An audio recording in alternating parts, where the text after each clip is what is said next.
Yo, what's poppin', everybody, and welcome back, or welcome to the channel for your first time. In today's video, I'm sad to say Halloween has come and gone again, but what a spooky season it was. So today, we're diving into a popular Halloween movie, Terrifier, the fuel-injected nightmare scream fest that has everyone once again scared of clowns. Now, for those of you who have been living on the clouds, let me bring you back down to earth, where shit's been getting kinda crazy. Art the Clown is the main antagonist in the hit series Terrifier. A brief backstory on Art is that he actually debuted as a background character in Leon's directional debut short film, The Ninth Circle, as well as Terrifier, to test out different horror concepts. Now, audiences quickly responded mostly to Art, leading Leon to develop the character into a reoccurring slasher villain over the next decade. Art became a pop culture figure, an iconic evil clown, after the critical and commercial success of Terrifier 2. The character's background kind of remains ambiguous, although all of his appearances show him possessing supernatural abilities. His arch enemy is the final girl, Sienna Shaw, where we see reflections of biblical undertones of good and evil throughout their feud. Now, the biblical anecdote is a bit drawn out, especially in today's horror scene when we have movies like The Conjuring, and even those who exist within the Conjuring universe, Annabelle and The Nun. This isn't really what makes Terrifier terrifying, though. What makes Terrifier terrifying is that its extreme gore, as well as its infamous character. While some fans love the over-the-top violence, others point out the film lacks a substantial plot. I mean, sure, the gore is impressive and downright shocking, but without a strong narrative, it can feel like just a series of brutal scenes strung together. It honestly raises an interesting question, though. Can horror thrive solely on shock value, or does it need a solid storyline to resonate with an audience? Now, this is where we're coming into play. I can't say that I can necessarily add to the plot, but if you know me, you know that I'm a man of culture. It's a couple things that I like. One of those is everything spooky, and the next is gonna be a nice peach plum. I'm thinking about thickening this plot. Now, when we talk about Terrifier, again, if we're talking about shock value, what are two traditional things that go together in horror movies? Number one is gonna be a distinguished kill. Terrifier already has that. Number two, baddies with fatties. That's right, not just the final girl, but we need the baddies. I mean, can you imagine Art the Clown following around an OF model?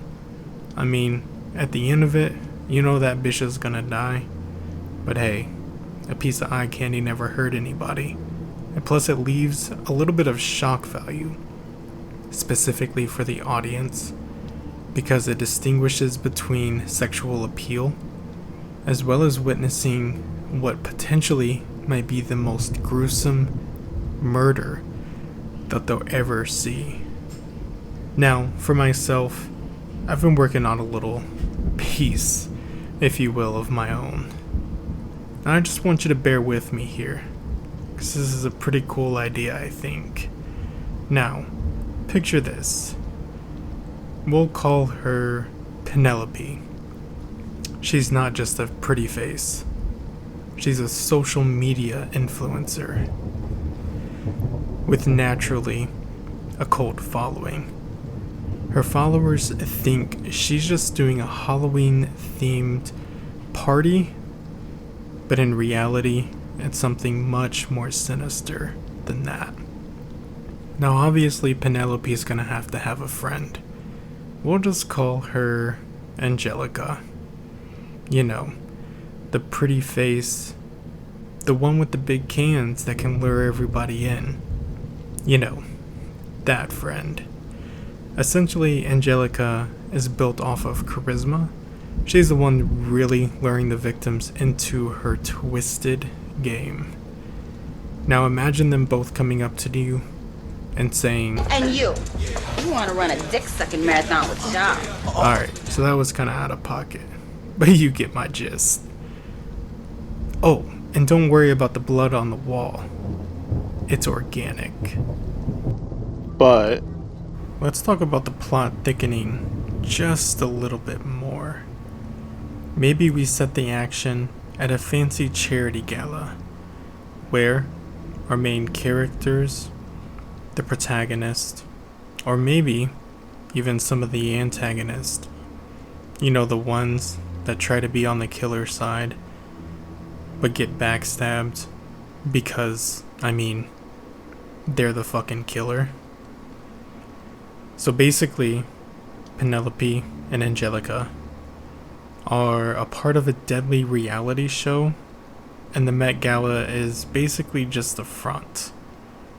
Now, our characters are going to have to survive the night or become the main event. Imagine our characters trying to navigate through a maze of socialites, all while dodging deadly pranks. Is that a dildo balloon over there? And the best part, there's going to be additional baddies, each of which will come with their own twisted game. Kind of like hide and seek, but with chainsaws. Oh, and for the climax, I think you hit that about 2 bases ago, but naturally, it'll probably be a showdown at the gala, where our heroine and their unlikely ally will take on Penelope and Angelica in a battle of wits and survival. Think of it this way. It's kind of like a combination between The Hangover meeting with Scream. Who knew dodging death could be this fun? So there you have it.